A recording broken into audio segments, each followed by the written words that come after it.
What are you playing this week? What's been on your docket? Too much World of Warcraft. Too much WoW. Too, There's never too actually, much WoW. actually too much. There's never too much WoW until there's too much WoW. I can't stop. No one, you can't decide when it's been too much. Someone else has to decide for you. I need Well, we someone to said stop me. so. WoW has the what is the actual term for it? It's like their version of the battle pass. What's it called? Oh gosh, The the traders. trading post. The trading post. They just put it in. It was earlier this year. February was when they put it in, Mhm. and I love it actually. I think it's like one of the It's best awesome. ways of doing a system because like you get traders tender, you get your tendies just from Then you playing get the out. game. You get them pretty fast, yeah, and then you get out. You get some I cool little cosmetics, and it's then boom. Yeah, and it makes the sub pass. It makes the subscription fee feel like you get a direct reward if you Yeah, like for actually sure. engage with it. Yeah, You know what I mean? You get a month. You get like a month's worth of tender and whatever out of your $15. You yeah. can go get a ton. They change the cosmetics every month, and then the ultimate reward from finishing the trader tender post. The loving and tender post.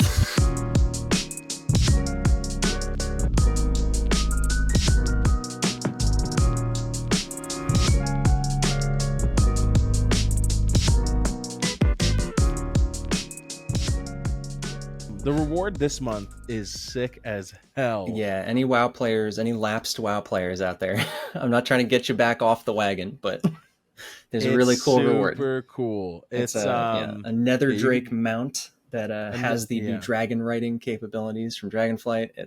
It's hefty. It feels powerful. And bigger than that, having dragon rating is super cool, but it has updated textures. Yeah, HD It baby. looks amazing, dude. The Nether Drake, this got me resubbed so quickly because when I played World of Warcraft when I was I think 14 or 15, so this Hmm. is like 14, 15 years ago. Um I you were there when I found when Dragonflight dropped and I logged back in. I had to comb through the servers, find my old character. We did a server transfer to yours, Run them over. and I was telling you I stopped in Burning Crusade, and one of the things I never got to accomplish because it was so much gold was Hmm. getting the Nether Drake. Yeah, yeah. That was a time sink too. That was like I couldn't even wrap my head around that as a kid. Like the amount of stuff you had to do, like consistently. Yeah, I and think the you needed like money. 100,000 gold. Yeah, and like you had to farm up a reputation. There's like daily You quests. had I to don't like understand any of engage with that. your profession. You had to like master your profession, like Oh sell yeah. stuff. Oh You yeah. basically had to become an in-game day trader. This is back when the WoW economy like actually was a legitimate economy too. Oh yeah, yeah. There was real money to be made in it back then for Yeah, sure. there was a Um, legitimate WoW economy, and like the jobs that you engaged with, I feel like they mattered. They had a lot more emphasis on how much money you can make in World of Warcraft. yeah, I would agree. I would agree because each realm really had more of like a community. Everybody really Hmm. did kind of know each other, and your reputation Yeah, mattered. So if you were right. the guy making a Yeah, thing, making that money, people knew you, and you were on a lot of friends lists. I'll tell you that much. yeah, yeah. No, You WoW, had a lot WoW of was great back then. friends in So high I never got places. my Nether Drake. So when I saw the Nether Drake, updated Nether Drake was this month's reward. Yeah, I it's pretty sick. like insta knew I was getting back in, and we said we are gonna do it together. And then Welsh literally like hopped in for like one session, was like, "Yo, it's half done." I was like, what the Well, hell?" I thought I would hop in just to get them out, and also like they dropped like a mini patch. I was like, okay, I'll check all Yeah, of that out, and then now it's been like a week and a half later, and I've just played every day. yeah. Well, they added so much stuff. Yeah, They added so much stuff in like the very few months that we haven't played. That yeah. like the same thing happened to me. I jumped in yesterday and I just did like a couple of the new story missions, Hmm. and I was like half done, halfway Yeah. to the mount. I'm gonna tell you, like, if we got any WoW World of Warcraft developers listening right now, keep up the good work. I think it's hard to say whether something is As a like member of the World of Warcraft world himself, it's true. My character is saying that as well as I. Um, it's hard to say if it's like one of the best expansions while you're in it. I think you can only really mhm, do that like in retrospect. But this expansion, like for me and the way I engage with the game, has been so perfect. yeah, Because like it's hard for me with any game these days to just like play one thing like forever. I'm very like I'll come in hot and play a lot of it, catch up on quests, run dungeons, like maybe level a new character, and then put it down for a while.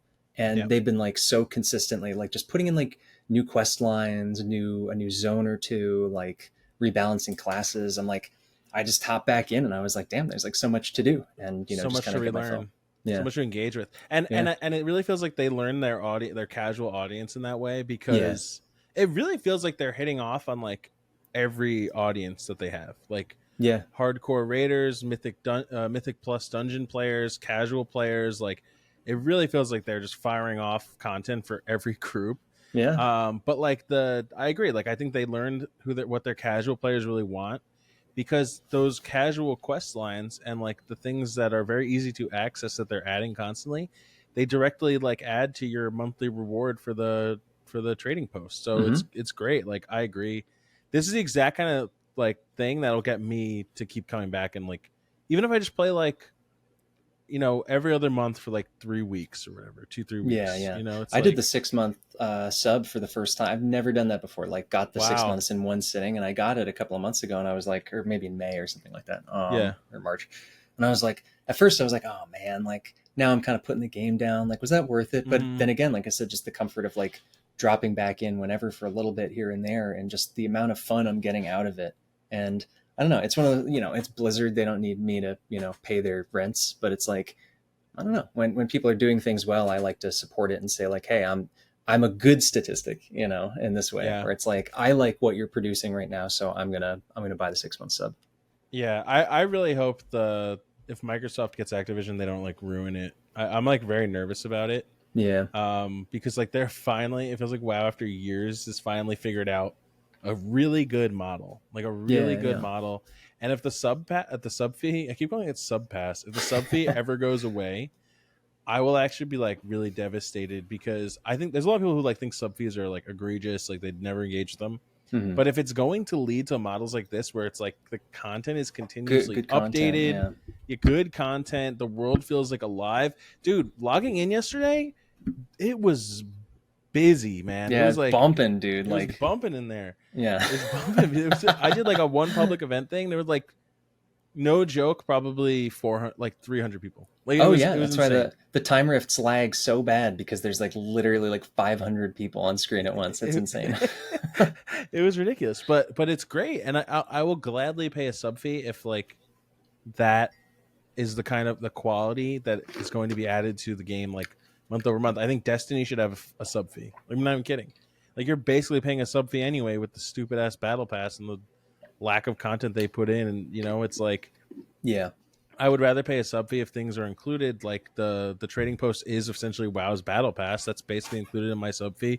I Hmm. get a nice reward from it pretty easily, Yeah. and the reward comes directly from the new content that they're adding to the game. Yeah. And then a neat thing about it too is that like as of right now, you can't buy the trader's tender. I'm sure they'll add a way in to do that eventually, but like Yeah. you can't buy it, and like none of the cosmetics in it. It doesn't feel, and sometimes in a battle pass, there's that feeling of like this is the only stuff that they're adding in is like in the paid battle pass or whatever. Yeah. Whereas with this, it's like everything that's in there feels like it's kind of just fresh stuff. They're bringing some Mm-hmm. old things back that you can get again, Yeah. like, and there's tons of stuff from playing the game normally that you can get and unlock. And the trader's post is just kind of like, I don't know, just the cherry on top. It doesn't feel like the whole thing. It's just kind of additional stuff, which I think is really cool, and it's fun to Yeah. kind of have a few different ways to engage with the game, different kinds of side content. Because like I love Mythic Plus and I love running dungeons and stuff like that, but I can't do it constantly. That's not all I do. Yeah. I like 100%. questing, I like farming for transmog, like engaging with the world. I find that very fun. So Yeah. it's nice to have I different agree. options. I 100% agree, and I that's why I said like I think if the sub fee ever goes away, I'll actually be like very worried, because I don't want this game to ever go to like free to play. Yeah. Free to play is like the harbinger of death at this point. It really is. I mean, we're seeing so many service games, man, coming out that are just like shutting down or dying, or like really egregious monetization policies. It's like, God, Yeah. man, like it's truly like such a tough choice, because like when something's free to play, you obviously get it's available to so many more people, but man, it allows companies to get away with more egregious stuff than I think. Yeah, and they're just shutting down left and right. We saw the Yeah. Gundam thing shut down. Yeah. The Gundam game is the newest one, and people really like that game. I saw a lot of people were like really into the Gundam. Yeah. It's like basically Gundam Overwatch, Yeah. but people were really into it. And I saw a list a couple of months ago. It's like there's been like 30 plus service games that have shut down this year, Yeah. and it's the consolidation of the industry. This is mostly what scares me about the consolidation of the industry, is that they're going to just attempt to make more service games. And we talked about this a little bit prior, but like actually let's just switch. I'm going to switch over to the story. So this is exactly what we're talking about, service games. And Sony, we wanted to cover this last week, but we missed it, so we're catching up now. But Sony is actually like they're about to spend $2 billion in R&D into service games specifically. The craziest thing about this, it actually blows my mind. So the amount, which is the company is going to pour 300 billion yen, or about 2.13 billion, into research and development for its game segment for the fiscal year ending in March 2024. The amount will account for around 40% of its total R&D spending, which surpasses Sony's current R&D spending in electronics and semiconductors. Yeah. That's like scary. It's interesting because like I always forget, and I think a lot of people do too. Like we think of, when we're, people who play a lot of games, you think of Sony as PlayStation. You just think of Sony, the gaming company. But and a lot of people right now are thinking of Microsoft as Xbox. Yeah, and in a very similar way. And here it's like, oh, this is Sony Group. It's like, oh yes, yeah, they got like, they have TVs and like speakers and headphones. Like they do a ton kitchen of stuff. accessories, fridges. Yeah, like they're a big ass company that does a bunch of different things. So it's interesting to see cameras. I'm on a Sony camera right now. Yeah. Like I think like, of course Sony is putting money into gaming, like duh. But it's like, this is Sony Group as a whole saying, this is now really kind of like the market for us. I think 40% of R&D for all the whole group that you just covered. That is such a vouch in confidence for how much they believe in service games. Yeah. Or like just how much service games make on their return. Yeah. I think it's probably a column A, column B. I think we're just seeing that though, like the gaming industry is just so much money, man. It's huge. Like, billions and billions and billions of dollars, and people want a slice of that pie, especially the service stuff where, you can, when you do it well, you can put out something that people will play and continue to engage with. It's basically like, nothing is free money, but it's like a steady source of income from people who are constantly, purchasing, who are engaging. Right. Like it's a great source of income if you can do it well. Yeah, 100%. And I think what scares me, and we've talked about this a little bit, but it's the letting service games impact creative. So like we're seeing this trend now of business goals are driving the creative in totality versus the creativity allowing the business goals to be formed based on what is generated, right? From the creative side.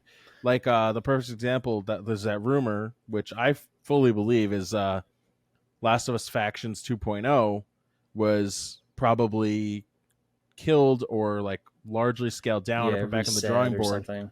Yeah, because Sony bought Bungie, and now they had Bungie come in, and Bungie apparently said, oh, the way that Last of Us 2.0 Factions is structured, it's not monetizable enough. You have to take us back to the drawing board and make it more monetizable. It's not gonna, the engagement isn't gonna be high enough. That kind of thing. Right. And you combine that with this story of how they're gonna put $2 billion into R&D for service games. Like I fully believe it, but that's what scares me. And Sony being having such a good history of like worthwhile quality creative projects, like people get mad that there are almost more movies than games at this point. It's like the running meme. I just hope that doesn't get replaced. I hope that doesn't get lost. It's frustrating for me because, as someone who's grown up alongside this industry, like I love multiplayer games. I love online stuff. Same. Like I dream of a world where like a game as a service didn't make me, kind of feel nauseated. Because like in theory, I dreamed about stuff like that when I was younger. You'd play like a really great multiplayer game and you'd wish that, they would have just really kept adding to it or kept growing it or putting more things in. Yeah. And now we're going back to World of Warcraft. It's like a perfect example. Yeah. Playing World of Warcraft in 2005, you're like, I can't wait to see what like an online gaming looks like in like 2025. Yeah, Like, yeah. wow, it's Like gonna be nuts. dreaming about, you know, a world where like there can be content really added to things and supported. But I think like the fundamental difference there is like back then we were used to getting games that really felt complete when they came out.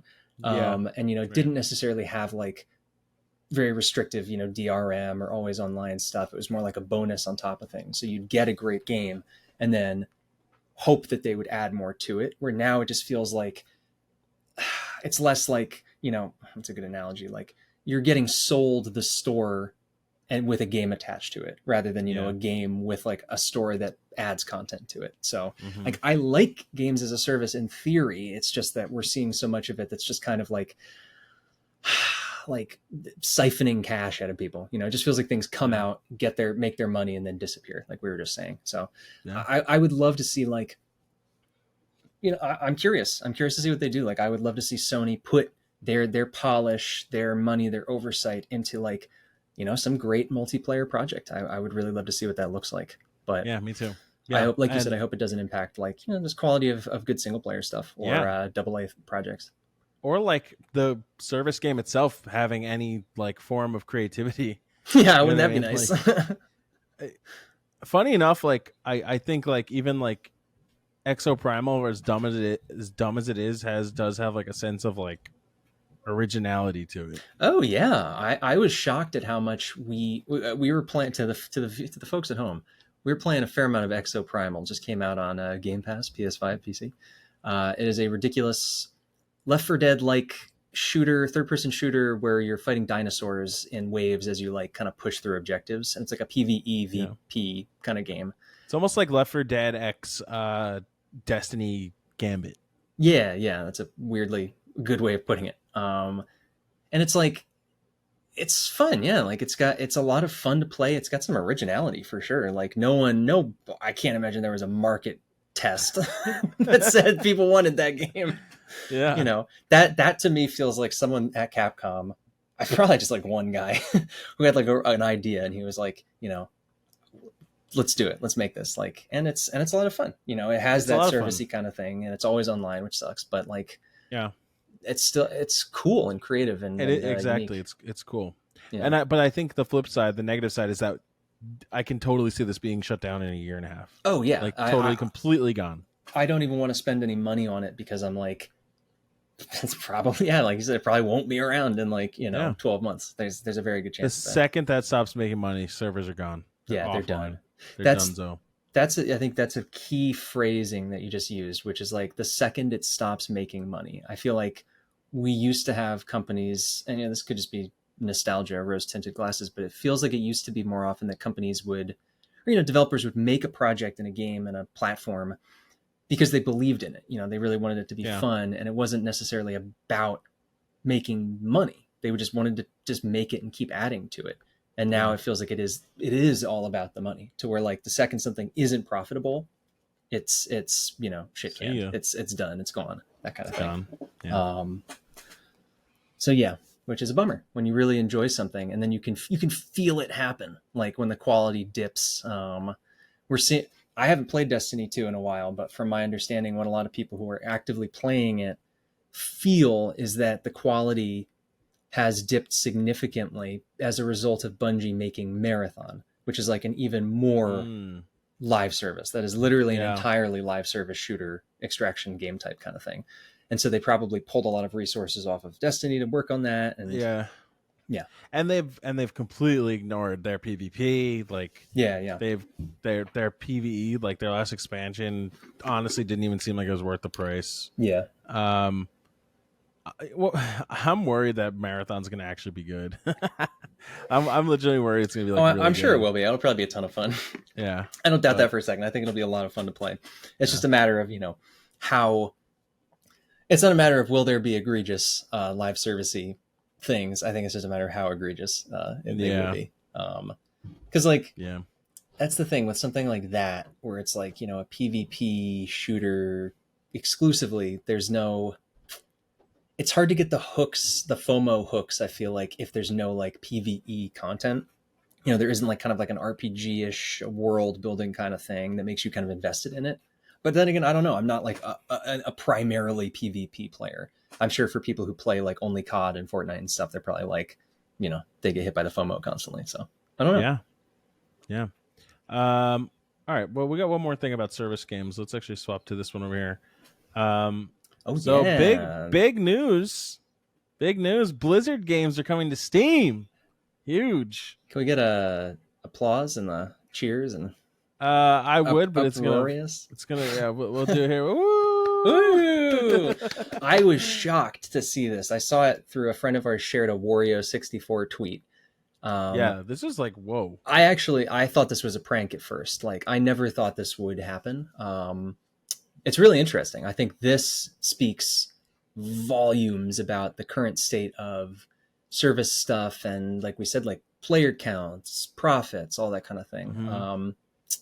Blizzard is one of the few companies that has their own launcher, and EA used to have one. They still do, but it's like more tied into Steam now. EA, Ubisoft, a lot of companies, Rockstar, were trying to do their own launchers. Blizzard did it at the time as well, and like all the other ones have kind of like gone back to Steam. They've kind of given up for the most part, but Blizzard kind of held, Activision Blizzard held on. Yeah, or they were terrible. Just god awful. EA, what are you doing? Yeah, no one wants to do that. Just like put it on the storefront. We don't want to use your storefront. Put your goddamn shit away, EA. I'm like blown away by this just because like Blizzard it's always felt like, their first party stuff is like so locked down to like their account system, their store. It feels like you're kind of like entering a walled garden in a way, almost like a iOS kind of thing. It's a barrier to entry. It's a barrier to entry for anybody. Yeah. People don't want to deal with that. People don't want to make another account. Yeah. Well, you do have to make a Blizzard apparently to play this on Steam, but yeah. But you know what I mean in general. Yeah, no, I do know what you mean. Like people don't want to have another thing that I got to download to launch their games. It's like it's very interesting. It shows that, Valve and Steam have continued to, I think, provide the best service on PC personally. Like a lot of people will pull out the Monopoly kind of card, which I understand, Steam does have the biggest market share, but I think they also have a great platform, and it doesn't surprise me that people want to come to them. They have the most players, it has very rich social features, moderation features. It feels like a natural fit. And Blizzard, we know because they just did like a Q2 or Q1, whatever it is right now, like earnings report. They said that, the engagement with Overwatch is down, and they're trying to get it back up. So this is coinciding. Overwatch 2 coming to Steam is coinciding with their big, quote unquote, big content update in August. PvE, it's August back. 10th. August 10th, Overwatch will be on Steam, just in time for the Overwatch 2 Invasion event that introduces the long-awaited PvE missions, which it's about time. They absolutely gutted. And basically, I think these will basically be even slimmer versions of like the Halloween event last year. Yeah. Now, but this is a way to get those numbers up, man. Like people, there's a lot of people on Steam who don't want to download the Battle.net launcher. People will pop into it. I agree with you. Like I think I kind of take this as it is very big news. It is very big news that they will be putting stuff on Steam. But I almost wonder how much of this is like, damn, we just gotta like squeeze this thing for all it's like. We gotta get like our one last bump. You know what I mean? Before we see you later, sayonara. I wonder though, because it's like if they had said like, we're just doing Overwatch because we think it's great for more people to play it or something. But like the way that their press release more games, they'll be bringing more, potentially all of their stuff to Steam, which is really interesting. Like, will they bring World of Warcraft? That's like very tightly tied into their account system stuff. Mm-hmm. So I don't even know if that would work. Will they bring Diablo, StarCraft, all those other sorts of things? I wonder. There was a brief window of time where they had Call of Duty exclusively releasing on the Battle.net launcher on PC for a bit there. I think that was around like Cold War or something like that. And they've also said that was a mistake because it limited their, they lost sales, a lot of sales on that. And they since brought it back to Steam, brought it to Epic, all the other ones. So. Also making that game was probably a mistake. Yeah. Also continuing to make them. I'm like so back and forth on Activision Blizzard right now. Like, all the WoW stuff we talked about, awesome. The Overwatch stuff and the Call of Duty stuff is it's nonsense. It's It's fooey. I'm mad. I'm not gonna. I'm taking a stand. What are you standing on? I'm not. I'm not gonna play Overwatch for a while. The PVE scrap I think is like a spit in the face Mm, to everybody that they announced the game. Like everybody that plays Overwatch. I think it's a huge spit in the face. yeah. They basically propped Overwatch 2 up on this promise of like an entirely new experience, an entirely new game. Hmm. And they had people come in. They use it as like an advertisement to bring people in to start like getting involved in the ecosystem, spending money, like playing the game, Yeah, like yeah. make Get and invested then because you they think and then they there's said, more coming. now we're not doing it. It's like that's a joke. That is a total L. It's a Blizzard L. Yeah. Um, and then the Call of Duty stuff again. Activision like straight up lying. Like me and you were We both both versus, got. Yeah. yeah, we were super hyped because they I don't remember who said it. I cannot, maybe it was even Bobby. I don't remember, but they said like, hey, Call of Duty, we're not going to we're not going to do yearly entries anymore. We're not going to do yearly entries of Call of Duty. This is going to be called Modern Warfare 2 is going to be the last one, and we were like, oh, that's dope because part of the reason why we struggle to play Call of Duty is just because it's like all the time and progress you put in for Hard a to get year invested. Yeah. gets wiped. It gets wiped after a year. So it's like, I don't want to do that every year. I'll just play it every couple of years. And we were like, oh, this is going to get at least 2 years of support. That's awesome. That'll be a lot of fun. And then this like 3 months after Modern Warfare 2 came out, they're like, oh, we're doing a yearly release. Yeah, It's like, and they what? they put like one new map into the multiplayer suite, like immediately shifted all of their resources to Warzone 2. I was just like, Yeah. I completely burned, man, like literally completely burned. Yeah. So And disappointing. yeah, it's a lot of things, but I'm just gonna start disengaging with. I'm gonna start disengaging, like in general, especially with anything that's servicey. This is why, and we're gonna talk about Diablo 4 later. I'll bring this up again, but it's like people are so mad about Diablo 4's patch, but it's like, dude, this is how I'm gonna start approaching every service game. And I already do this, but I'm gonna do it more. And I encourage everyone to do this more. If a service game you're playing starts to suck, stop playing it. Mhm. If Diablo sucks, drop the game. Because the Yeah. only way they're going to change the game or change anything is if people aren't playing it. Yeah. That's it. That's the only way. Yeah. So just Profits money. disengage. There's so many other games. I promise you. Hit us up. We'll send you a game to play. Yeah, I'll send you a list recommendations. We'll send you a list. But Blizzard's doing other stuff with Overwatch too, which is interesting. They did an anime. I don't know if you watched any of the anime. It's kind of like it's kind of like a different version of their CGI shorts where they're just kind of doing like anime shorts now.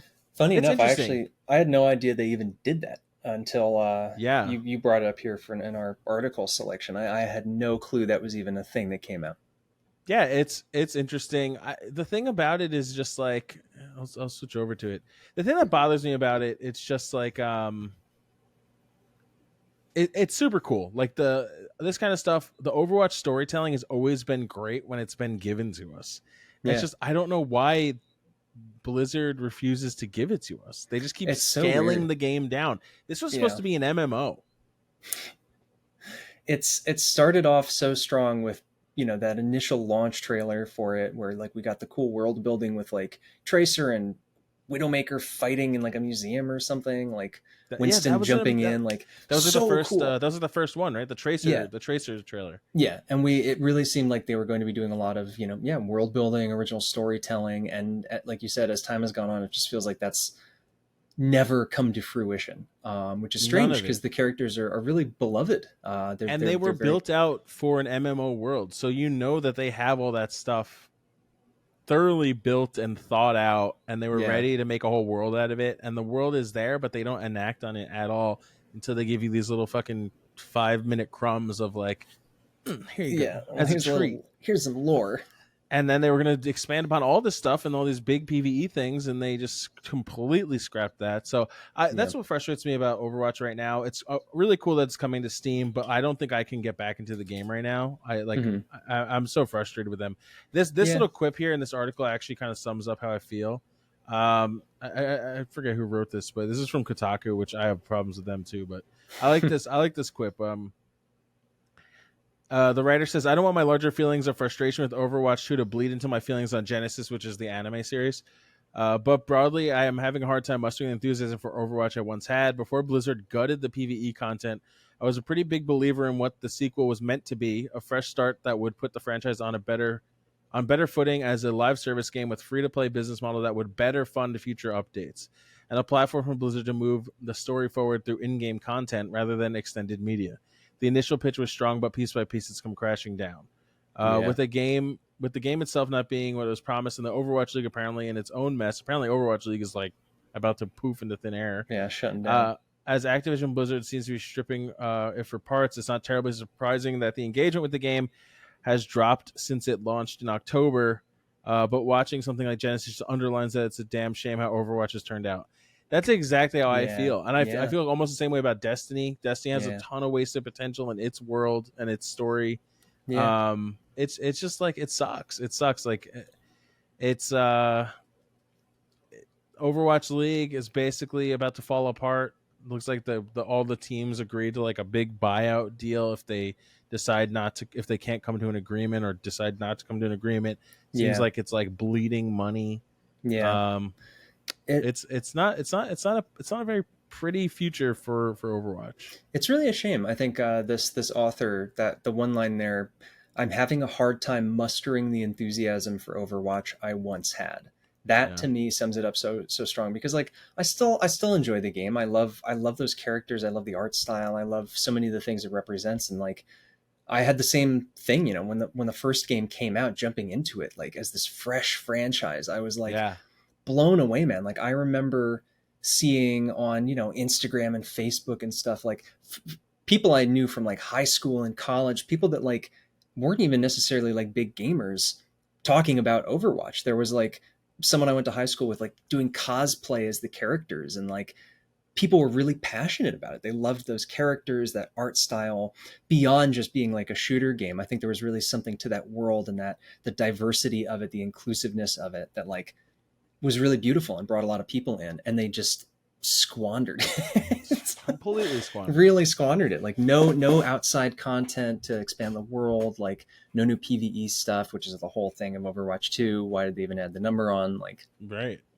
I would love to see them turn it around, but it does feel, I mean, they're bringing it to Steam, so it seems like they're trying, and obviously it's a finished game, so they're not just going to like, you know, take it away forever, but like, I don't know, man. Like, who knows anymore? Like with how these companies work, like, who knows? They might literally just be like, well, now it's on life support, so, you know, enjoy it on Steam for forever. I think the Steam thing, it's like they're either, it's one of two things. Are they trying to bring player base up, or they're worried that the game, this is like a last ditch effort to keep it alive. Yeah, just to get some numbers up, get some money coming in. Yeah. I don't know. We'll see. It's just, I think either way, the future isn't very bright. I think like the PvE stuff would have revitalized the game in a big way. Yeah, like, I think that was a big loss. Yeah. I also think just like having made it like a full-fledged purchasable title, like I like, wouldn't that making be it nice? free to play. I think we're gonna look back on Overwatch and say, oh, they made it free to play because they just wanted to make money off of it because it was already a dead title, and they chose that route instead of choosing to focus on it and make it a purchasable title. Yeah. Overwatch 2, a full purchasable title that had full support and full development process for 7 years. Yeah. I don't know. It's all about the Benjamins. It's all about the Benjamins, baby. It's all about those Benjamins. All about those Bennies. But well, we'll have to wait and see what happens. It's just a shame overall. But speaking of Steam, we got another speaking story. Speaking of shames. Speaking of shame, last week in my I'm just kidding. All right. Speaking of Steam, GameCube and the Wii emulator Dolphin won't come to Steam after all. This is truly not a surprise, but it is actually very interesting to finally, at this point, this happened initially like, I guess probably like a month or two ago, something like that, where there was the whole, people kind of blew up about it, like, oh, Nintendo DMCA'd them, like this and that. And like the Dolphin folks have finally come out today, July 20th, and put out a statement saying like, hey, we've been talking to our lawyers. This is what actually happened. There you go. It's not coming to Steam. Yeah. I'll read off the top of this here. It says plans for a Steam release of the Dolphin Emulator software that lets users play Nintendo, GameCube, and Wii games on a PC have been scrapped. Its creators say developers backed off a plan announced in March to bring Dolphin to Steam after discussions between Nintendo and Valve put the emulator's creators in an impossible position or situation, getting approval from Nintendo to release their emulator through Steam. Like, yeah, that's literally never going to happen. Yeah. That's like asking God for forgiveness of all the shameful things you've done. On Thursday, the creators behind the Dolphin Emulator project confirmed that their software has been effectively blocked by Valve and that the Steam store listing for Dolphin has been removed. So, like, I think we recently talked about how Valve blocked like all the AI based games that don't have the copyright. They don't own the copyright that was used to train the AI models to generate the art. Mm-hmm. And that is this same situation. They like Yeah. that is, we were saying earlier, like, you know, it's not necessarily, oh, look at good guy Valve, like Valve. They don't want to get sued. And this is the same exact thing, right? So people are going to say, oh, L Valve, but it's like, it's the same move. It's the same thing. They literally will make the decision so that they can not get sued. 100%. Yeah, I agree. And it's kind of like what we were just saying about, you know, Overwatch coming to Steam. Like, Steam is doing great right now. Like, they're really on top of the world. And I think that Valve does not want to compromise that in any way so that they can continue to do what they do best. Sell skins in CSGO. Dude, no, you know, like, for some reason that is more popular than ever. Yeah, they make so much money off of that. Are the crates a new thing? Or they've been there for decades? The crates have been there for ages. That's the whole thing. Like, selling the crates on the keys. Streamers have gotten like really into like crate unboxings lately. I think it's it's an ebb and flow. It like comes into fashion and then goes out for a while and comes back in. Well, people are selling knives for $300,000. Yeah. Oh, CS:GO 2. Duh. They're like doing the whole like the big update. I forgot about that. Or CS2. CS2. Yeah. So that's probably why it's popular right now, because that's supposed to actually. It is summer now. I forgot. Hopefully. That's launching soon. This whole thing with Dolphin, like, it makes sense. Obviously, like, it's a bummer. I'd love if, like, you know, everybody was like free and open source knights in shining armor, like, you know, and Valve told Nintendo to go suck eggs. But I understand why they didn't. Well, do you remember a couple months ago when Steam put out like a promotional Steam Deck image, and it had like the Dolphin emulator? It had Yuzu on it, the Switch emulator, even weirder. That's what it was. That's Yuzu. And people were like, so weird, and that was like, Valve-based confirmed. That felt so intentional. That felt like so like it really Steam did. was like poking Nintendo. Yeah, I think my guess is that was a result of, I mean, the people who work at Valve are nerds like the rest of us. Like, you know, they're all into this stuff too. I think it was probably, it's hard to say. Like, I feel like someone probably just made that because they were like, that was what was actually on their Steam Deck. You know what I mean? Like, at Valve, right. And they were just like, oh, here's what my library looks like, that kind of thing, without even really thinking about. Or they were, you know, a lot of people use Steam Deck for emulation, so they were probably they wanted to testing the capabilities. Yeah. But this was interesting. So with Dolphin, again, it's not surprising, but basically what Dolphin has said after, you know, conferring with their lawyers, they've said that Valve specifically like went to Nintendo and said, how do you feel about this? Nintendo did not like invoke the DMCA. They didn't sue. They didn't do anything, but they said, cited it. We believe it should not be up because of this. And Valve said, okay, that's your opinion. They went back to Dolphin. They said, okay, guys, if you want to put this on, you have to work it out with Nintendo, which is basically like saying you have to go talk to a brick wall and convince it to fall over. You know what I mean? Yeah. Like they said that in their post. Nintendo took a gun out to Valve and they were like, we're not sure if we have a problem with it or not. Pointing the loading gun.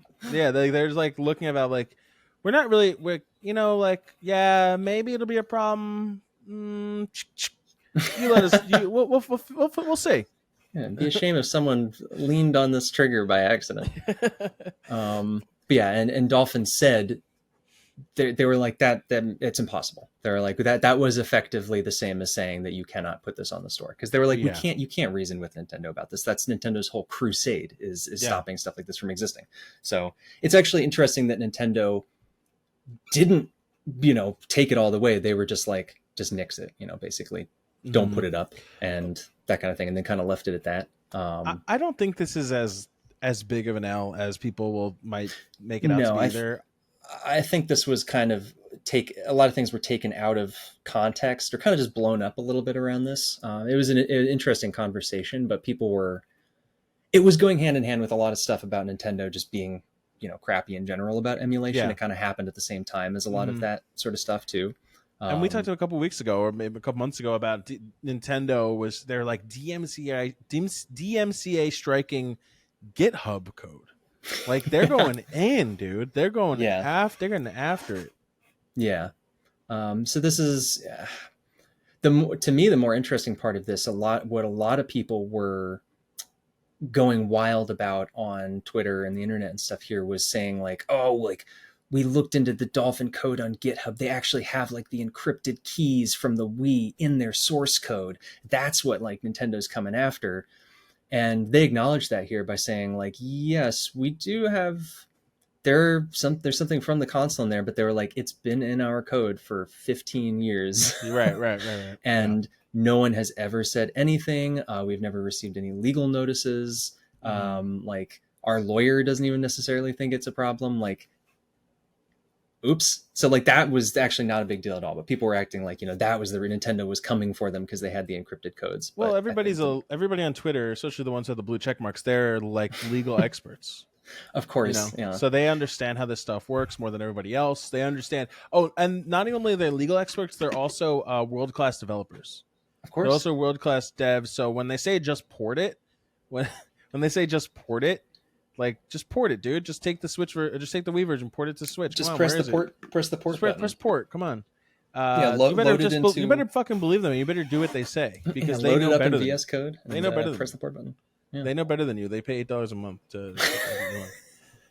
But and honestly, I'm not super in on like the emulation community. I think you're a bit deeper on it, which like I would like to be. But like it's great stuff. I think this personally, and tell me if I'm wrong, I think this I think pushing for this kind of stuff only endangers the emulation community. I don't know why you'd even want to poke the bear. I think like just killing this initiative and swooping under the rug and having to go back and download it through Homebrew or whatever is probably better, because it's like just keep Nintendo as far away from your shit as possible. Because if they want to, they'll fucking kill Dolphin, dude. They'll just gut it. Like don't even bother like going shooting for this. I agree completely, actually. For the most part, excuse me, I was very surprised to see them even try to put it on Steam too. I thought that was a really stupid idea. But I mean, RetroArch is on Steam, and you can get all the cores and stuff that way. So it is. But RetroArch's not specific to a console, right? Yeah, you can download the cores that like do the emulation for the other ones. You can't get the cores on. On Steam you can, you download them as DLC, So I realized halfway through that sentence that it is kind of an odd double standard. Is a little weird, yeah. But they haven't put the Dolphin core on Steam, and I wonder if maybe this was. But even that, like I use RetroArch on Steam, and I like having it on there. But I don't have an ethical problem with it, but I understand like there's that weird kind of feeling of like if you're putting it on a storefront, even if it is free, you're kind of like it's towing that line of like distributing something that like can invite that kind of thing. And we talked about last week like preservation and stuff, and I'm like, I think this stuff should be available at like libraries and whatnot, but until it is, we're in this weird place where like I don't think it should be like underground where you gotta like know a guy with a flash drive to get a copy of Dolphin's exe file, but like just leave it on the website. People can Google, like there's ways to find it, that's pretty straightforward. 100%. Like it doesn't need to be on these storefronts. And like you said, in some ways, I think it might be better if it isn't right now, at least while legislation is neither in their favor nor against them. While it's in a gray area, just like don't poke the bear, like you said. I agree. But I also agree with the point of like Nintendo, like we said last week, 90% of classic games are just not available or missing or, so that's not okay. Like that's a grave mistake. And a lot of people be like, oh, a lot of that's trash. It doesn't matter. Even the shittiest game is a part of culture. The shittiest movie the same way. Look at The Room. Look at The Room, dude. The Room is like one of the biggest cultural icons of all time. I always say like look at movies from like the 1930s or something like that. You know what I mean? Like there's a couple of good historical ones, but like most stuff like that, it was like you're not going to go and watch those. Like they're not necessarily enjoyable to people now, but they're immeasurably important historical and cultural artifacts. Like those existing somewhere is incredibly important. Whether Yeah. people necessarily want to go out and watch them with, for their Friday night movie with their partners or something. You know what I mean? It's like, Yep. it just needs to be preserved, I think. But Yeah. No, I agree. But just don't do it at on the end Steam, of the day, apparently. Yeah. At the end of the day, I just think like keep the emulation community going strong. Keep yourselves away from Nintendo. They are keep your GitHub brutal. repos forked. Keep them forked. Free. Yeah. All right, let's move on to the next thing. All right, this one. Speaking of dude, shame. Yeah, speaking of big shame, this one we've talked into the goddamn ground. I don't think we have to spend too much time on this. Seeing that picture, that freaking thumbnail of the it's making my bokeh depth of field Microsoft logo with like I can't even look at that anymore. So here we go. We're gonna do a quick one on this one this week because I think we're gonna have to talk about this a lot in the future. Microsoft and Activision Blizzard extend a merger agreement to October.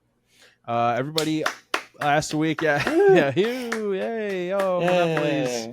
I wasn't done yet. Everybody last week on Twitter was like going in like after the court. I think we might have even recorded late enough last week to have covered that. Like after the injunction was denied and the appeal on the injunction was denied, people were like, Microsoft officially owns Activision. It's over, baby. It's over. The war's over. It's like, guys, relax. Like, there's gonna be an FTC trial in August. The CMA, like, they are expecting an entirely revised deal. Let me read a little bit of this. Microsoft and Activision Blizzard have agreed to extend their merger agreement pending the outcome of negotiations with UK regulators, which is the CMA. These words mean so little to me anymore. Yeah, it's all mush. Both parties will now have until October 18th to finalize the transaction after missing yesterday's original deal deadline. For anyone who's not aware, the original deal deadline was July 19th, and the deadline essentially said if Microsoft failed to get like the necessary approvals or close the deal in any way, that Activision could walk away from it and Microsoft would have to pay Activision $3 billion. So that deadline has been mutually agreed upon between Microsoft and Activision to be extended to October 18th. The recent decision in the U.S. and approvals in 40 countries all validate the deal that is good for competition, players, and the future of gaming, tweeted Lulu Cheng Meserve. This woman who keeps popping up my timeline, she is like she comes across as like the Lauren Boebert of like the gaming execs. Like she just like bashes like any form of regulation. Like she's like constantly shitting on Sony publicly, and she's like Activision's like CMO. Like she's like their chief she's like their CFO or CO. Yeah, she's their COO, chief operating officer. And like that's a crazy accomplishment. Like big claps for her for being a female in the C-suite at Activision, having to deal with Bobby's ass all the time. We love to see glass ceiling shattered.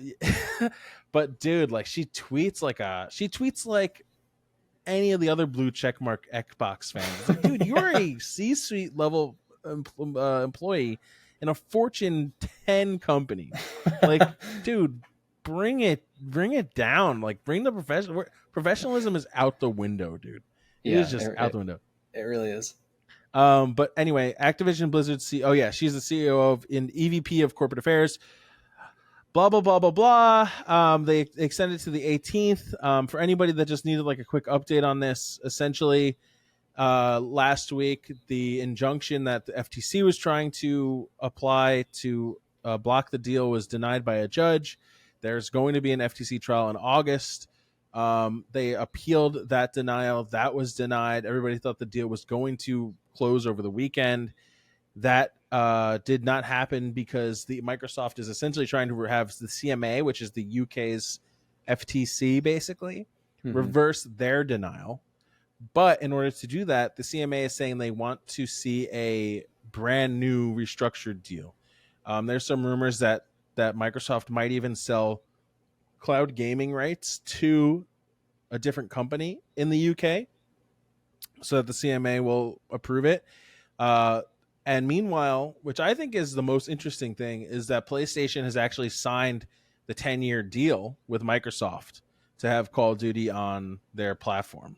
And I kind of wonder how badly that'll impact the FTC's trial in August, because now that PlayStation has formally signed a financial interest into this deal, I kind of wonder if they're going to testify against blocking it. Interesting. That's a good question. Yeah. So we'll see. I don't know. I'm very bored of the story. I think the deal is probably going to happen at this point. I think it's a massive shame. It goes into everything we were just talking about with service games being created and business goals driving creative. Yeah. I think anything that Sony does at this point I think Sony is going to go on a acquisition tear because of this. Yeah, the purely gates as are open. defensive maneuvering at this point. They have to. What are they going to do?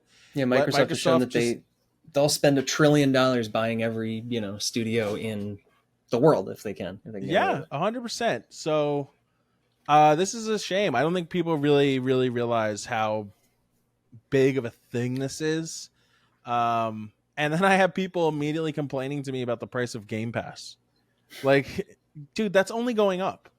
Oh yeah, you think they're gonna keep bumping that up? Yeah, it's only going up. And you know what? That actually transitions perfectly into our next thing. Pour one out. I'm pouring some actual water out. Here we go. Yeah, I'm gonna pour one out too, right onto the floor. I got some here. I'm gonna pour it into another cup though. So. There you go. I poured mine onto the floor.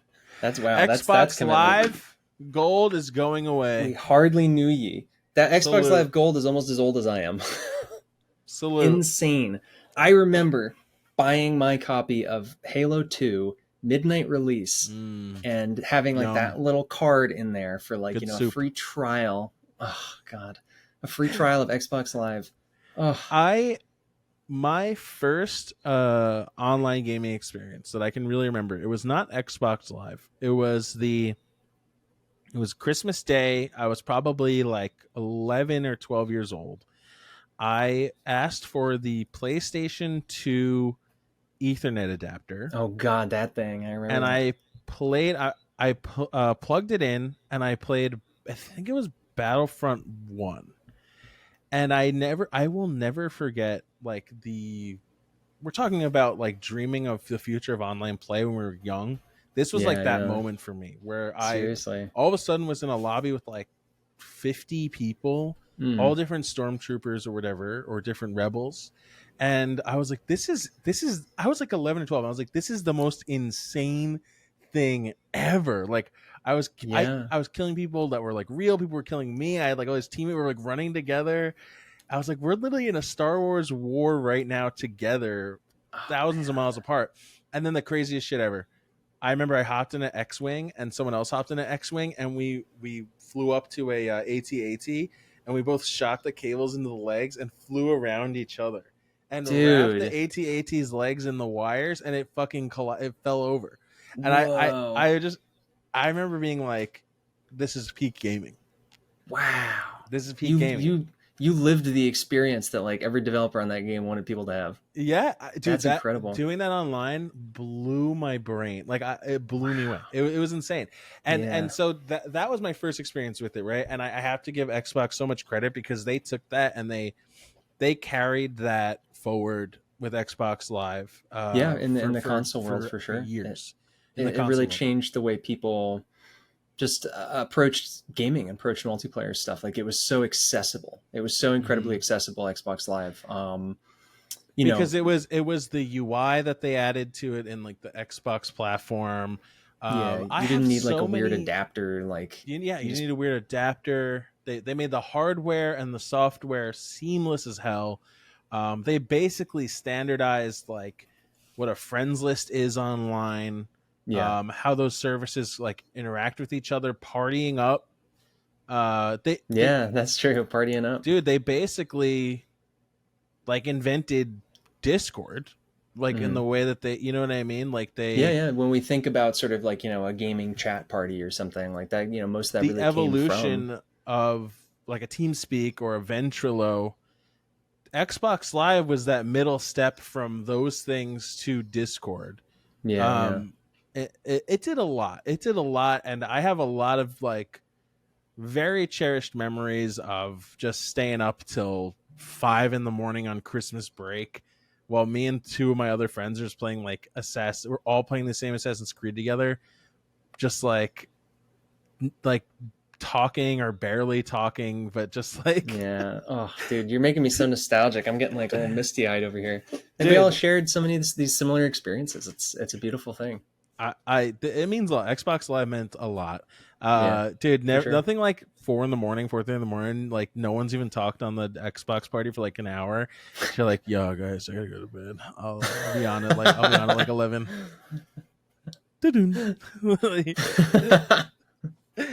Oh It God. was the best. It was the best. The classic COD lobbies, all of it. But Yeah. yeah, I gotta pour one out for Xbox Live. It really reshaped the way I play games, like the way most people probably play games Yeah. together. And one of the best features Xbox had, I think they killed it on the 360.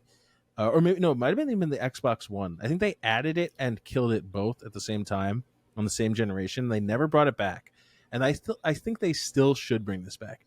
They had a Netflix theater. Oh I don't know yeah, if you the ever watch used party this. The thing. I watch never party got a thing, chance to use it, but dude. I always wanted Me and to. a couple friends, like there was a point where like at night when we were like didn't really feel like playing games anymore, we would throw on like an episode of like Family Guy on Netflix, that we'd all see our little like Xbox avatars walk into this movie theater, sit down, and like we'd watch. You watch Netflix at the same time while you're like talking to each other and hearing each other in the party, and it was like talking about seamless online experiences. Like Yeah. this is what Xbox Live was best at. They were so Yeah. good. Xbox is so good at these online services. Yeah, they I wish really they never did killed it. standardize it. Yeah, I mean, it's funny to say killing because it's like at the end of the day, like it's not. It's mostly the name and like some of the No, well, I features just and mean stuff. killed But the Netflix theater, like oh, the that in watch party particular, thing. yeah, Yeah, yeah, that feature, like, oh that man, should come back. Like I don't know if I wonder if that was like Netflix killing that or if it was because no one else has really ever done that outside of yeah, they just just that took that it away Xbox one One. day, like with no like It feels like such a great concept that should be done more often because people watch a lot of stuff online together these days. Like 100%. seems like a Yeah, no I think brainer, but there are some. I think like a lot. There are the official watch party thing. Like there's official watch parties on certain streaming services, but I think they're all like mostly text based. oh, ugh, Yeah, yeah, lame. it's weird. But yeah, so yeah, pouring out to Xbox Live. There's a downside to this. They are taking away Xbox Live and forcing people into a new tier of Game Pass called Game Pass Core, which Yeah. is $10 a month or $60 a year. So I think it's essentially the same price as Xbox Live Gold. Yeah. But you own. So here's the weird thing. So they last month I actually was I bumped into this reminder while I was looking at this story. They increased the price of Xbox Game Pass from $9.99 to $10.99. Now it's clear why they did that, because Xbox Game Pass Core is $9.99. Yeah. So they basically knew they were going to kill gold, bumped up the price of Xbox Game Pass to $10.99 a month, and there's no yearly like rate for that. There's no like yearly discount like Xbox Live Gold has, where you can do 60 for a year or $9.99 a month. Yeah. They essentially turned gold to core, removed the free games with gold, which is another RIP, and you only get access to a 25 game library as opposed to like all of Game Pass, which stinks. Yeah. And so if you want anything above that, you're basically getting the online play for core. No more free games. And if you want to pay that extra dollar a month or double the price you're paying a year, up to Mm. 120, then you can get the basic console Xbox Game Pass tier. Yeah. It's weird. It's like such a strange part of me is like I would just stick with what's essentially Xbox Live and just do the 60 a year, if I needed to. But then it's like, then you stop and ask yourself like, oh, but like, do I want Game Pass? Like, am I going to be a second class citizen? Like, Yeah. yeah, I don't know. It's just, that's a lot of money though. Like doubling it up. Like if you're not actively using Game Pass, like then, but then again, at this point, like Game Pass is so intertwined with the Xbox brand that like, if you have an Xbox, like an actual Xbox console, and you don't have Game Pass, it feels like you're kind of not even really taking advantage of the system. But I don't know. It's interesting. We're in a weird kind of like service limbo with them. Yeah, 100%. I'm just trying to see like what, and there's gonna be people that like totally are missing Games with Gold too, which sucks. Yeah. I'm just trying to see what the most recent like Games with Gold additions have been. Oh, probably something stupid. Probably like trash, right? I would guess. I mean, like free games are free game. Like, nothing's free. You're paying for a subscription, but like, getting additional things is always nice. But it is funny when it's random things that like, no one is actually really. Dude, people are going to be missing out on hits like Peaky Blinders Mastermind, For the King, Autonauts, Sudden Strike 4, the complete collection. You get the complete collection. Oh boy. Games of Gold. Wow. That's like really good stuff. Praetorians HD Remaster, Bomber Crew Deluxe Edition. Oh, dude, of course. Scourgebringer, dude. Dude, now we're talking. Scourgebringer. What? It's a shame. I wonder what's going to be in the 25 collection library. Yeah, I wonder. I was going to say like, all their first party stuff, but like they don't really have first party stuff. Yeah. Like, what is it going to be? Like Halo Infinite, Call of Duty, Halo Infinite. We'll see. Decay. I don't know. We'll see. But pour one out for Xbox Live. It is really just a rename, like you said, but. Yeah, it's just the concept. I think of Xbox Live as being such a specific thing, like a time and a place, and just what it represents. Even just changing the name, that is such an acknowledgement to me of like truly the end of an era and the start of a new one, with just the way we treat kind of service stuff and online gaming and everything. It's just different. Xbox Live is the brand that is the way things used to be. And we're somewhere different now. So yeah. All right, let's touch on our last story here. So this is one of the biggest pieces of news this week, which is causing a goddamn uproar. Dave the Diver releasing on Steam. Dude, shout out Dave the Diver, by the way. That is like, I think that's a sneaky game of the year contender that I started playing, and I've been telling everyone to play it. It's $20 on Steam. It's really fun. Every time I sit down to play it, it's like 4 hours, poof, gone. I'm probably going to get it after I finish Final Fantasy, honestly. I'm probably going to play it before Pikmin. Dude, it's really good. I'm traveling this weekend. I'm debating, like, should I bring my Switch and play Pikmin or my Steam Deck and play Dave the Diver? Oh, dude. I'm not sure. That's tough. I'm not sure. That is a really impossible choice. I know. I'm not sure. Pikmin seems like an easier and better choice just because it's like... Yeah, probably more easier to just kind of pick up and play. I mean, I have a feeling I'm gonna be able to like put Pikmin down easier, put it down easier. But if you're diving with Dave, you're gonna be Dave the Diver. Like I end up playing for like hours. It's so good. It's so fun. Yeah. But okay, the actual story. Shout out Diver. Yeah, this has been ridiculous. Diablo 4's first season is off to a rocky start before it even begins. Community in revolt at patch 1.1, quote unquote, everything is worse. This Diablo, was wild for... Yeah, go for it. Yeah, I mean, for anyone who, hasn't played Diablo 4, who hasn't really been following along, like, there's a new season, the first season starting today, July 20th, and they put out their 1.1 patch, which is like the pre-patch for the season, like, balance updates, this and that, 2 days ago, right? It was the 18th, I think. Yeah, on Tuesday. So it's basically like, this is the state of the game going into the first season, and, we're going to work from there. And oh my God, I actually have never seen a bigger uproar. Yeah. Maybe in my life. And I've seen a lot of patches in a lot of games. Like this was out there. So just to read a little bit of this, it says Diablo 4's first season, Season of the Malignant, begins Thursday at 1 p.m. 5 hours ago. It should have been an exciting moment for the fans of the game, but instead the community found itself in open revolt over the hugely unpopular changes in Tuesday's preseason update patch 1.1. The patch is short on buffs and very long, very, very long on nerfs.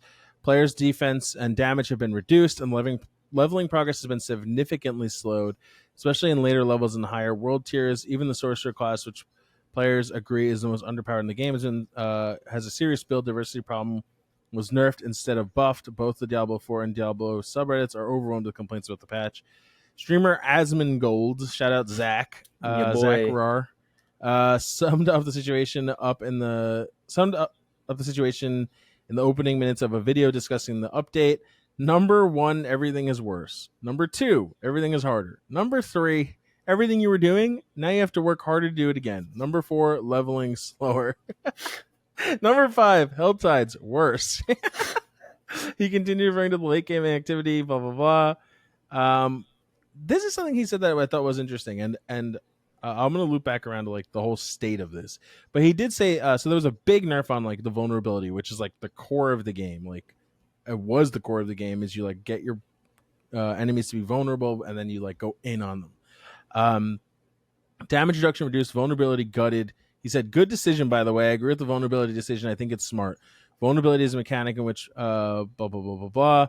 Basically, he is saying that, yeah, vulnerability is so overpowered that a damage multiplier against vulnerable monsters has become the most powerful sought after stat in the game. So basically, Blizzard like shook up how Diablo 4 is going to be played in totality. And I understand where people's pain is coming from. I think the way in which it's been expressed is goddamn insufferable. But like, I think this is something that Blizzard should have addressed slower and in the beta. Yes. I don't know why they waited so long to make, like, they essentially changed what the game is with this patch. Like the way that people are like playing it, and the way that people spent the last like 2 months plus the betas, 3 months learning how to like play the game, they changed in overnight. That to me is why people are so mad, is because it's such an abrasive change. They had months of data. Yeah. People playing it, closed betas, open betas, the whole preseason 1 play time, to like make these changes slowly. Yeah. And they'd been so receptive to what people have been saying that this is such an abrasive change to take away things that people were enjoying, or the way people were playing the game, and force them to swap around. Yeah. Largely. I think personally, I think it's mainly an issue of communication. I think that they should know better. First and foremost, like, you're dealing with, the Diablo community, you're dealing with the community of people who play grindy live service games, you're dealing with gamers, in general, right. Like with a capital G. And it's like, if you're making like capital big G. Sweeping changes like this, it's like you need to explain your reasoning. Like, I can't believe that developers have not learned this, who balance live service RPGs like this, where it's like, I mean, the WoW team has learned this lesson so many times, and they're finally kind of getting a little bit better about it with Dragonflight. Like, if you're going to make these sweeping, everything has a reason. They have a reason for doing everything that they're doing here. And I think it's disingenuous to say that they don't, whether it's a good reason or not. Like, they're doing this intentionally. They need to explain that reasoning more to people, so that like when you see, because people will go crazy and crunch the numbers and do all this sort of stuff and act like the sky is falling.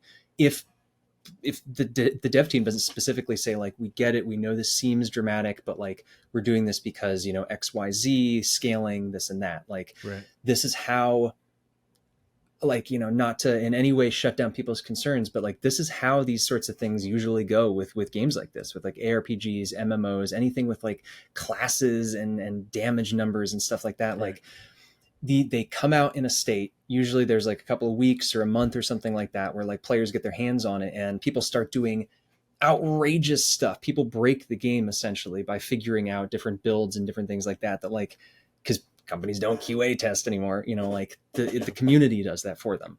And they take all of that data, and then basically, like, the first patch is usually always like a fire hose, where they really just crank things way back or way to the left or way to the right, and then you tweak back from there. I'm sure over the course of this season, they may even change. They're doing a campfire chat on Friday where they're going to talk about this stuff. Yeah, I was just gonna say that they are They'll doing probably a big chat.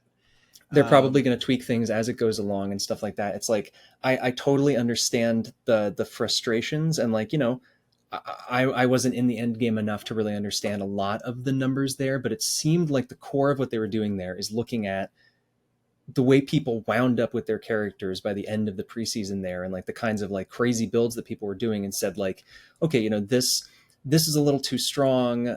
This is going in this direction, and we need to kind of like reset these things so that there's a bit more like build diversity. People might have like a bit more of a challenge with this that they were kind of snowballing or, you know, steamrolling. It, like you said, it just, I think it's just a big reset, a big shift of the numbers that will kind of like tweak back into place over time.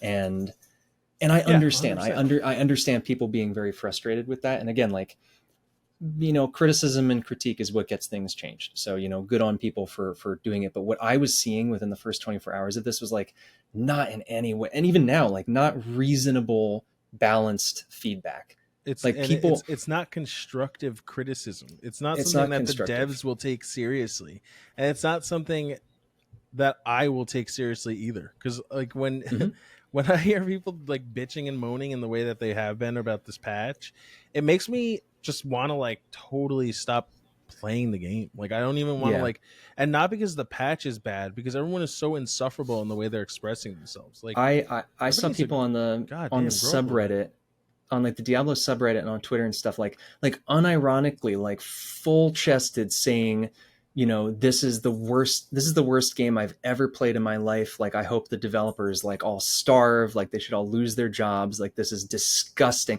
Like actually like physically like angry and ill over these patch notes. And it's like, I'm sorry, man. I would say this to anyone talking about any game. Like, I get worked up over stuff too when like I'm passionate about a game and I want to see it, you know, balanced and developed well. But like, you got to go outside. Yeah, you got to go outside. You got to touch grass, man. Like your dangerous levels of like grass, you know, grass terminally, non-touching here. It's like there terminally melting to your chair. Yeah, it's like there's ways to like constructively provide feedback where, and I saw some people doing it, you know, some people being like, you know, I'm really not a fan of like some of these XP changes and I don't really know why they're doing that, but like I get why they're doing this, and like here's, you know, some things that I would maybe do to tweak the numbers. And then I saw people literally under those comments downvoting them and being like, you're a shill, you're disgusting for even finding anything positive in this. And it's like, oh my God, like this is one of the first times where like I've just like looked in from outside of something, and like I'm playing the game and I'm enjoying it, and like looking in and feeling like I just have no idea what's going on. I was like, oh my God, like this is such an echo chamber of people like really losing their minds over this. Yeah, no, 100%. I agree. It's like, I think the biggest mistake again is that they just, I don't know why they did such sweeping changes in this one moment after they had months of data to do it. Like, they should have did this before the game launched. They should have did it coming out of a beta. Well, I guess they didn't want to like impact sales. I don't know. Maybe they were trying to get people to like buy into season 1 before they like made these changes. But like the biggest, it's very abrasive in the way that they did it. Like you said, a communication issue. And I actually do have a big problem with them changing or hampering the leveling experience, especially for later levels. I think that's garbage, because people have already said that it's tough to get to 100 as is. I don't think they want people to get to 100. I don't think they want people to stop playing. But like that's just design the game, add more content, like bring more stuff for people to do. Like, don't make it more of a time sink. That is removing fun. That is just making it frustrating and not fun, and makes people. That's going to make people want to drop your game more than they're just going to make them want to play it. For sure, you know what I mean. So, but the stat changes and everything, like you said, that is a lot of that to me is just part of being in a class-based game that gets updates. That's just like, part of doing business. Yeah. yeah. And like I want to watch Asmongold's like hour-and-a-half video on it, because I think everybody needs to, like you said, touch some grass, take a breath, give everybody a week to post their YouTube videos, and I promise you there will be a working meta within what is provided to us. Yeah, people will figure it out. They'll tweak it. I'm very interested to see what they talk about tomorrow. Because, like, again, I'm not. It sounds funny to even say this as if we're like talking about something life or death, but it's like, I'm not defending the developers or the game, nor am I like, I'm not taking a side here. There isn't even a side to take. It's literally a patch for a video game. And most of the people playing this game have no goddamn clue what the numbers even mean. Including me. Like, I have no idea what those numbers mean. Yeah. Like, I see like, minus 12% hit per hit on blah, blah, blah's. Yeah. I saw some up, I saw some down. Yeah. It's like, okay, I don't know what that means. Like, I have no idea, dude. Like, most of the people who are playing this game are just mad because other people are mad, probably. They see nerfs, they get mad. They see things on their class decrease. They get mad. It's like, dude, let the content creators tell us what's what, and we'll be okay. All right, everybody, relax. Like, give it a week. It'll be all sorted out. All right, and then, like we said earlier, if it sucks, stop playing. Yeah, and then you know what'll happen? I promise you will happen. They'll make it better. Yeah.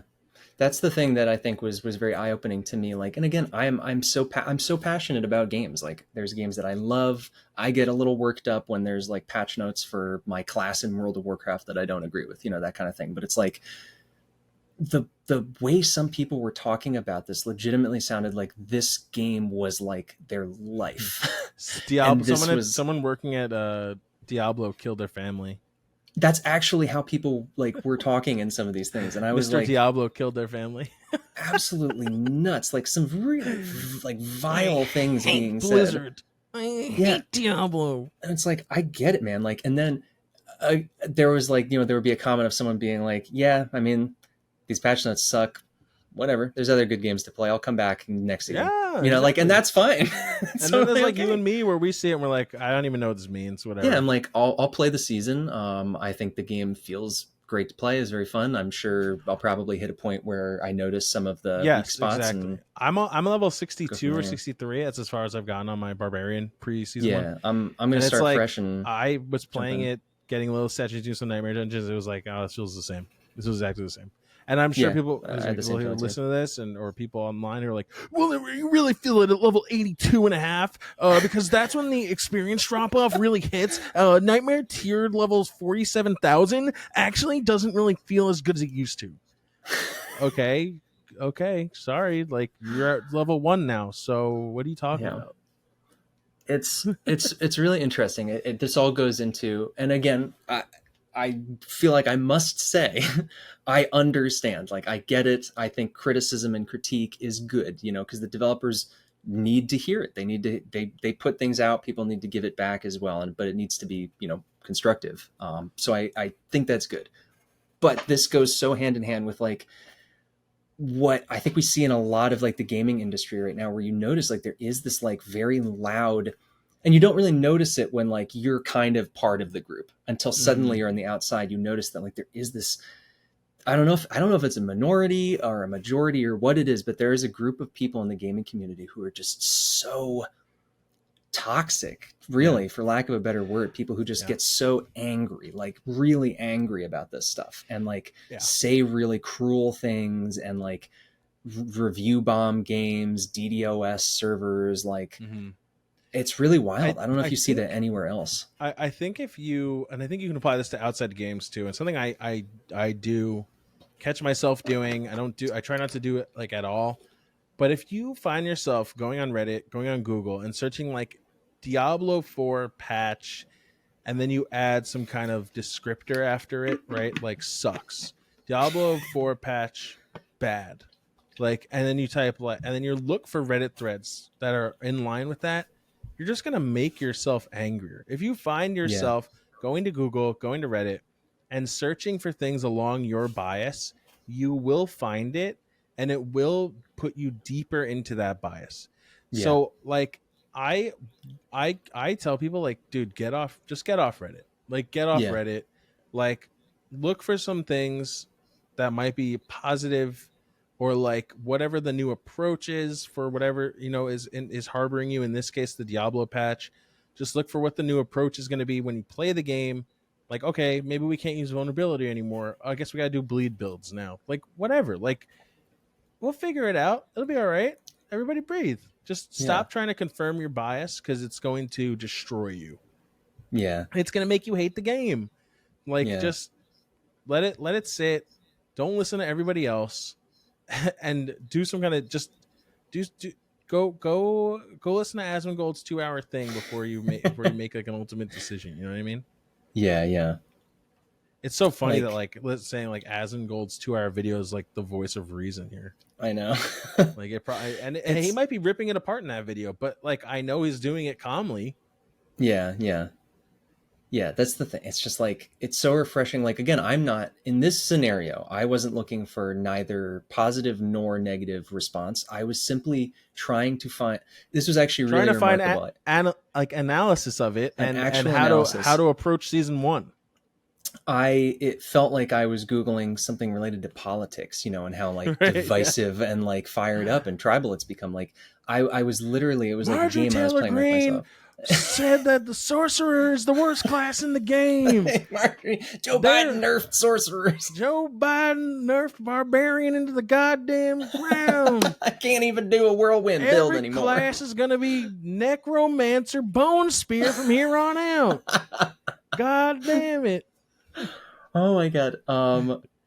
Yeah, that's what I was trying to avoid. Like I was literally trying to just find like a comment or two, an article, Right. like something where someone was just like, well, Yeah. here's like here's a reasonable, balanced opinion on it. And like I'm starting to see that now. Like I think some more people are kind of coming out of the woodwork with that, because people are literally getting setting, and the content creators are being able to like do their actual job of like, okay, here's what this means. Here's what you should think about playing, how you should think about playing it. That's what I'm going to engage with. If it still sucks with that, and like I said, I'll just wait till it gets good. I'll try and do the battle pass, and then I'll just like drop it, and I won't pay for the next battle pass if it's the same thing. Yeah, this something that was interesting to me about this in Diablo and people's responses, specifically to the class balancing, that I thought was very interesting. I'm used to playing World of Warcraft, where like that's a game with very, very complex group content. Big raids, big fights, mythic dungeons, PvP, where class balance and representation of classes and specializations is very important. So when something is really bad, it sucks because like those people don't get a chance to actually join that content. They'll get overlooked. They'll get chosen. Things will get chosen over them. So like that I can understand. With something like Diablo, it's actually really interesting to me how passionate people have been about the balancing of them, because like obviously you want them all to be fun. I get that. It sucks when like you feel like something isn't as strong as it was, but like there's PvP in it, but like I don't think anyone's really playing the game for the PvP, to be honest. It's like I hopefully when things settle down they will, because I would actually love to engage with that. It would be fun to get more into it. It's primarily a PvE game where like as of right now, there's so few social features. Like you're kind of just usually playing alone or with like another person or two. I barely played with friends. I want to desperately. And you're going through the world, killing things, picking them up, and it's like the way people are talking about class balance is so almost like it's a competition, which is really interesting to me, where it's just like, oh, well, like no one in their right mind would play a sorcerer now. And I'm like, I'm probably going to play a sorcerer this season because they look cool. I don't care that they're like the worst statistically. They can't get 10 billion on a crit and tier level 47 on level it's 100 like, sorcerer or whatever. By the time, if by God willing, I actually get up to like level like 90 or something like that. Like, dude. Maybe they'll probably have released another balance patch. Like things will change. It's fine. It's gonna change again and again and again and again and again. That's the point. But no one's talking about the real issue. The real issue is that why the hell is Diablo Immortal getting a new class and not Diablo 4? Why is the Blood Knight? He looks sick as hell. Why too. is the Blood Knight not? I'm sure the Blood Knight probably will come Diablo 4, but it's like, or some new class, but it's like, what the hell, little bro? What are you doing over there? Diablo Immortal, little bro, what are you doing? Can we get everybody working on Diablo Immortal to stop working on it and start working on Diablo Cut the 4? lights. So that they have more people. Yeah, turn the lights off. Turn the lights Take it off the off. App Store. Yeah, we don't even deserve anything. So you know what? Don't give us anything. No one's playing Diablo Immortal deserves to be. But yeah, I think that's it from us this week. Everybody go touch some grass. You have anything else you want to say? Yeah, I mean, final thought on it is just like this. It goes in line, like, if anybody, I'm not one to give any advice, but like I've been trying to make an effort to like catch myself getting involved in echo chambers, because like they're big on the internet, more so now than ever before, and like places like Reddit, Twitter, where likes, upvotes, content can be manipulated either on purpose or simply through kind of like a group think of whoever has the strongest opinion about something. And like when you go to something like that, like the subreddit for Diablo 4 after this, like I totally get it. Obviously, the majority of people playing the game right now are probably miffed about this, to say the least.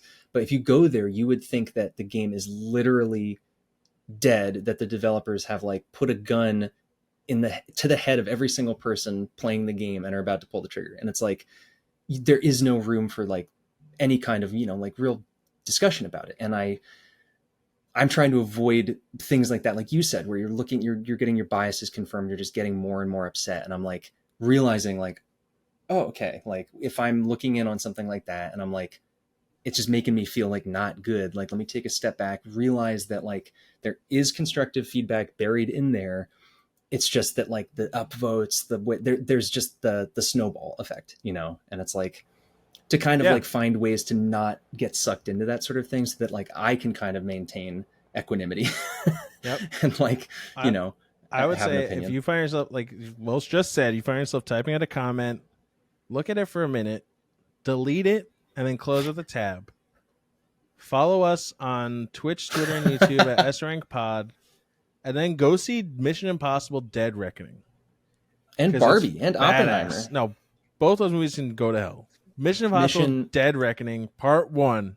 Mission Barbenheimer. Oh, that movie, it's really good, dude. It's okay. Wait, that's Part 1 of 2? Part 1. Mm-hmm. Oh, wow. Dead Reckoning, I have a lot Part of 1. movies to catch at one. Damn. That's why I said afterwards, I texted our group chat, I said, yo, that was so sick. The SAG strike needs to end now. I need Part 2 on time.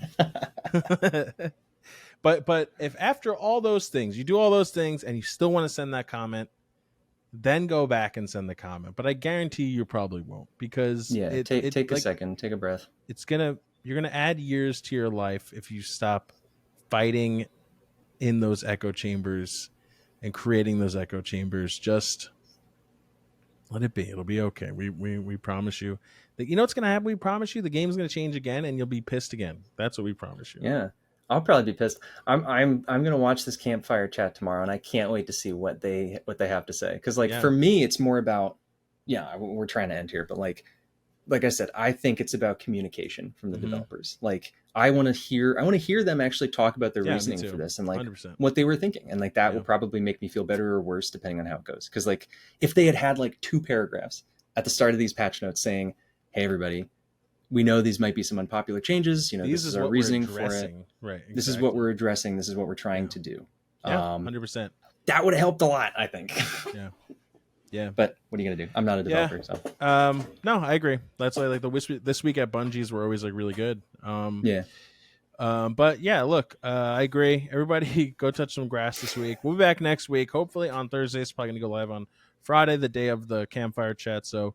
If you're mad, go collect your marshmallows and go type in their Twitch chat. Or don't, because that'll go everything against what we just said. Get nice and mad. Go hang out in their Twitch chat. Drop some. Everybody have a good weekend. Go outside. We'll reconvene on Diablo Season 1 next week. Enjoy it. Get some sun. Yeah. And you can follow us at SRankPod on Twitch, Twitter, and YouTube. Follow me on Twitch at NoBananaSuits and Twitter as well. Welsh is SeanWelshBrown on Twitter at SeanWelshBrown. That's true. We'll see you guys next week. Later. Peace.